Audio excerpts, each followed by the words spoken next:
All right. Well, thank you for doing this with us today. We have some questions about a few different topics, and the first thing that we'll just briefly talk about is something that we ask you, I think, most years, which is how will Ithaca College continue to support student press freedom amid growing tensions on college and university campuses, and what do you think our role is in protecting that as an institution? You know, we believe in freedom of speech, freedom of expression, right to protest, and we will continue to support that.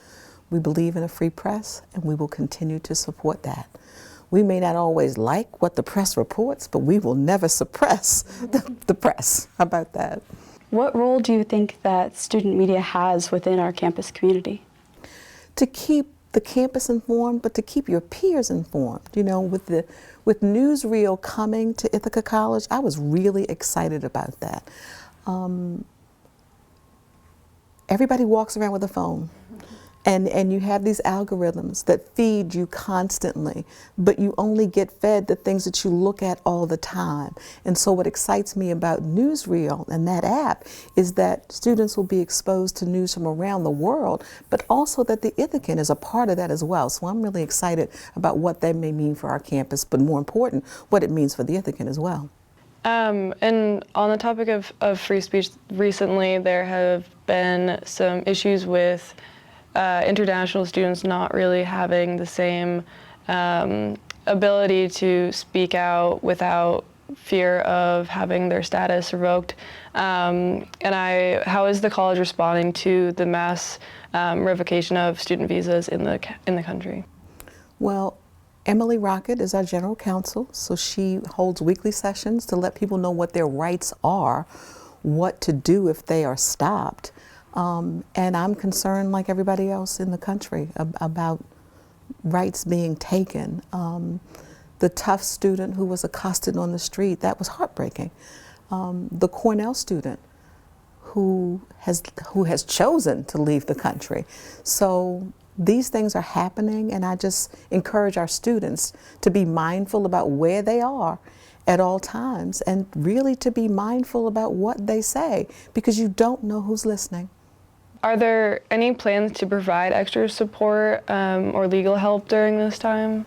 So one of my personal goals is to help raise money to house our international students over the summer in case they want to stay on campus. And so through the Giving Day, through giving to the Student Emergency Relief Fund in SACL, we're able to provide some funds. And so I personally committed $5,000 to helping our international students be housed over the summer. Does that also apply to students graduating and graduate students? I think it should. So if the need is there and the funding is there, then I think that we should support our students. Absolutely. How is the college communicating with students who may be affected by changes to immigration enforcement? And yeah, depending on, like, if you are communicating with them directly, like, what guides your decision to keep this communication like private or public? Because it seems like most of the conversations have been directly with international students, and it's not necessarily public or like through intercom or wider emails about like what supports are available.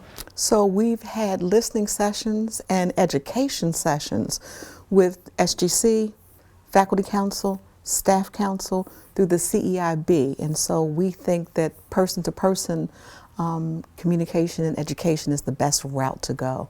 I spoke with a faculty member who's an international faculty member the other day, and her fear is palpable. And so we aren't doing anything public because we don't want to put anybody in harm's way. What would the harm be in having public resources? Some people just don't want to be seen, and so keeping their identity private. So public resources, I mean, again, these listening sessions, education sessions, our folks can go to those, but we are not going to televise them because we want to keep the identities of those who are the most afraid and the most vulnerable as private as we possibly can. 2 of the college's scholarships are under investigation right now for alleged racial discrimination. And you recently attended an SGC meeting and stated, "We will comply with the law when it's the law, but it's not the law yet," regarding those anti-DEI efforts. So can you just expand a little bit on what you meant by that? So the only criterion for eligibility for each of those scholarships is that you are a current undergraduate student. We do not admit students to Ithaca College based on race. And so for the 2 scholarships in question, the only criterion is that you are a current undergraduate student. So somebody made some assumptions about the scholarships, and it was inaccurate. If the government makes it so we are unable to be providing specific and intentional financial aid, how will the college remain committed to its mission of creating a diverse and accessible campus? Again, because we don't use race as a criterion for admission, we don't see, we should not be impacted by that presently. It is not against the law to provide financial aid to every student who is eligible and who applies to our campus. Have you made any changes to programs, offices, or initiatives in response to the Department of Education's February 14th letter on race-conscious policies or the DEI executive order? And if so, which ones and why? I have not. And so I just want us to be conscious about our language, okay? And so we have a goal, a strategic planning goal, to be a national model for colleges committed to the ideals of diversity, inclusion, equity, and belonging, okay? We have a Center for Equity, Inclusion, and Belonging, and we did not include diversity in the naming of that center intentionally because we believe that when we are equitable, inclusive, and make students feel like they belong, diversity is a given. And so we didn't feel the need to use that word because we're doing it in so many other ways, by being equitable, by being inclusive, and by making sure our students feel like they belong. We saw that you recently made the decision to sign a call for constructive engagement. Can you talk more about the decision-making behind that? It's who we are and what we stand for as an institution. I just repeated what our strategic planning goal is. And so these executive orders, though not the law, have made people react in ways that they didn't need to react. And so we've got to stand for something. And I know what we stand for. And so we are going to continue to defend people's freedom of speech, freedom to express themselves, right to protest.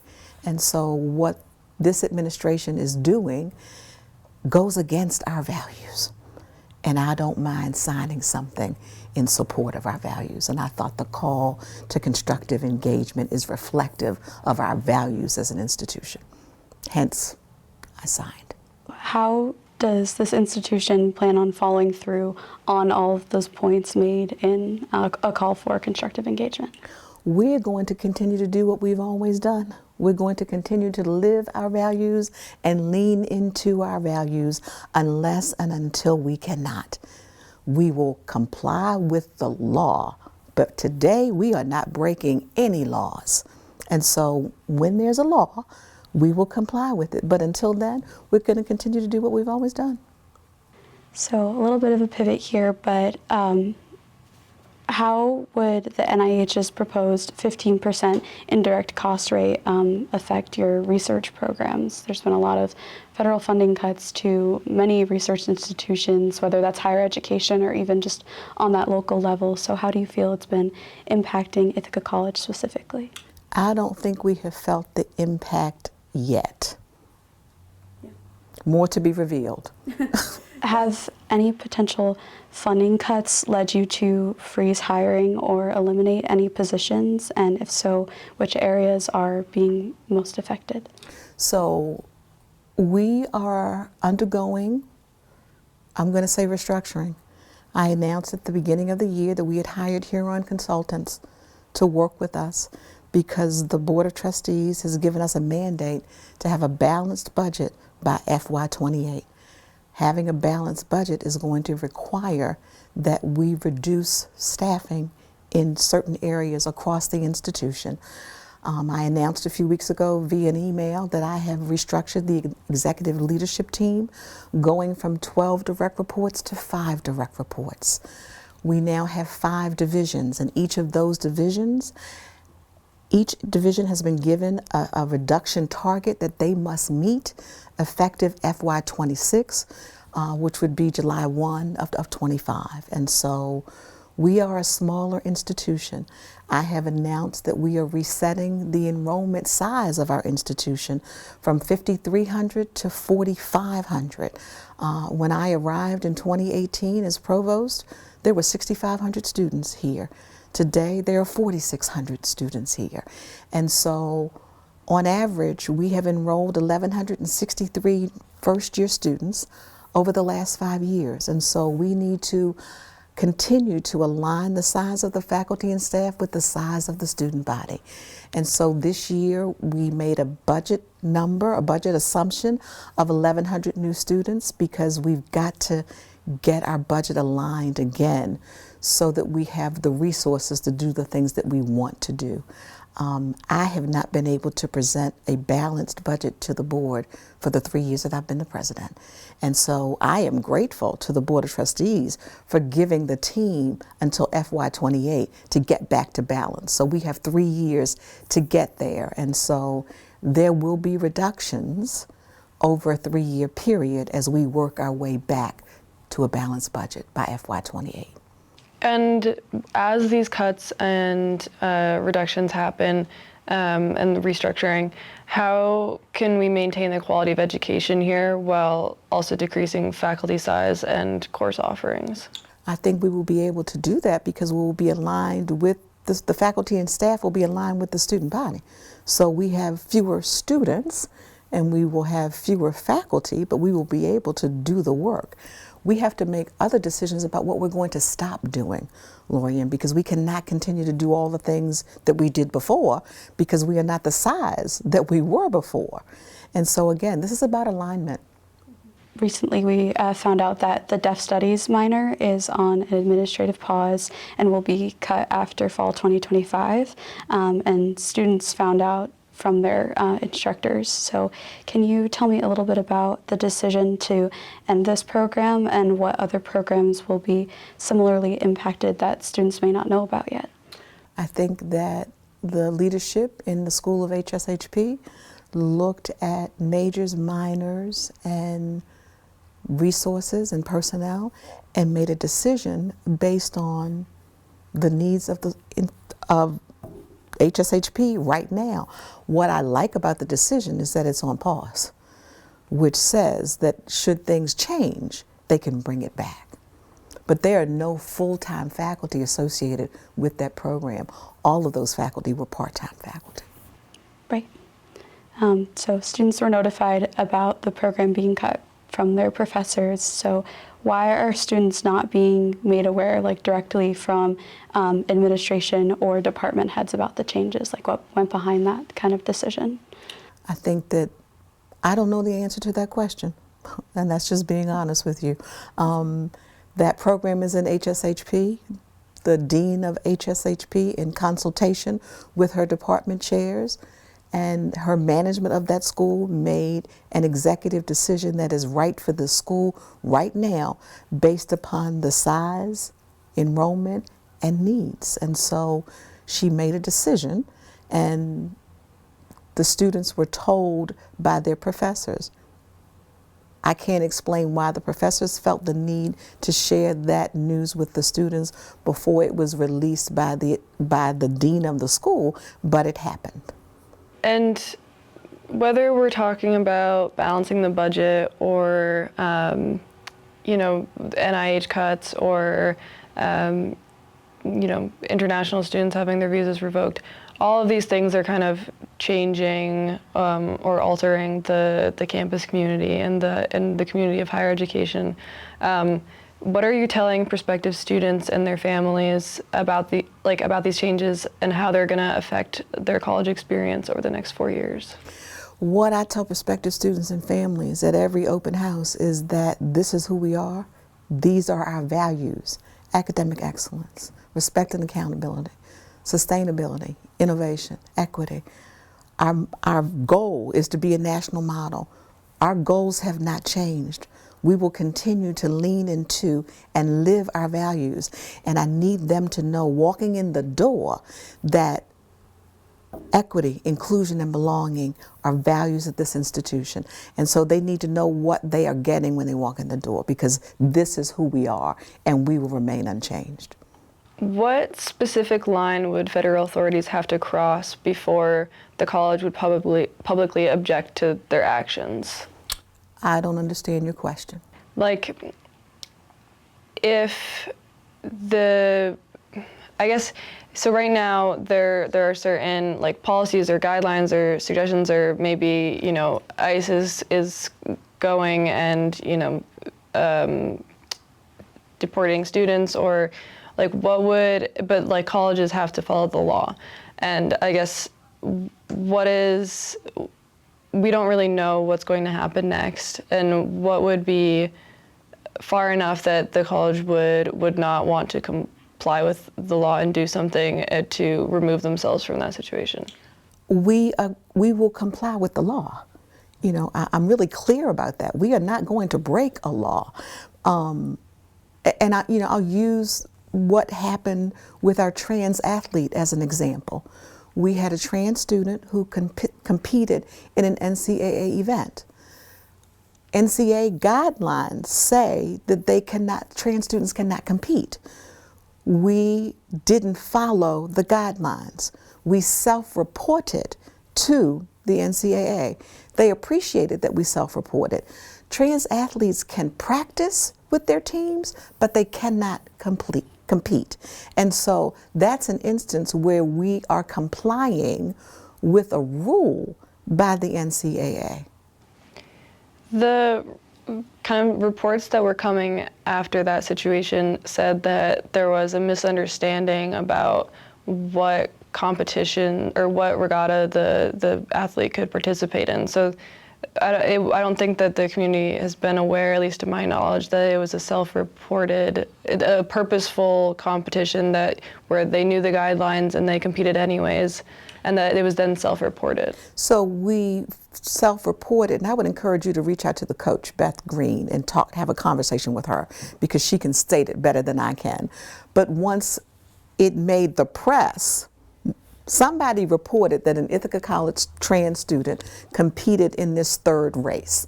And once we knew that, then athletics self-reported to the NCAA. We made a mistake. The coach had a misunderstanding about who could compete and not. And so once she was clearer about the fact that we did indeed not comply with the rules, we said we made a mistake. We will comply moving forward. But I really encourage you to have a conversation with Beth Green about that. And on that, as an institution and a community, how do we respond to this kind of attack on one of our trans student athletes? And what can be done going forward to protect transgender student athletes while also following NCAA guidelines? And are NCAA guidelines compatible with protecting our transgender athletes? Well, again, our trans athletes can practice with the teams that they've been on. That remains the same. They cannot compete. And so we will follow the rules. But we supported that particular athlete, and we will support all of our trans students. And we are so LGBTQIA plus friendly. That's what we are. That's what we do. You have a queer Black president. Yeah, and I understand that, like, we are a very accepting community and we have a lot of resources on campus, but I think specifically what I'm asking is following NCAA guidelines directly, like, is that kind of against our values by not participating in a set of guidelines or an organization that allows all of our students to compete equally? what do we stand to lose by not complying with the NCAA? We have 28 teams on this campus.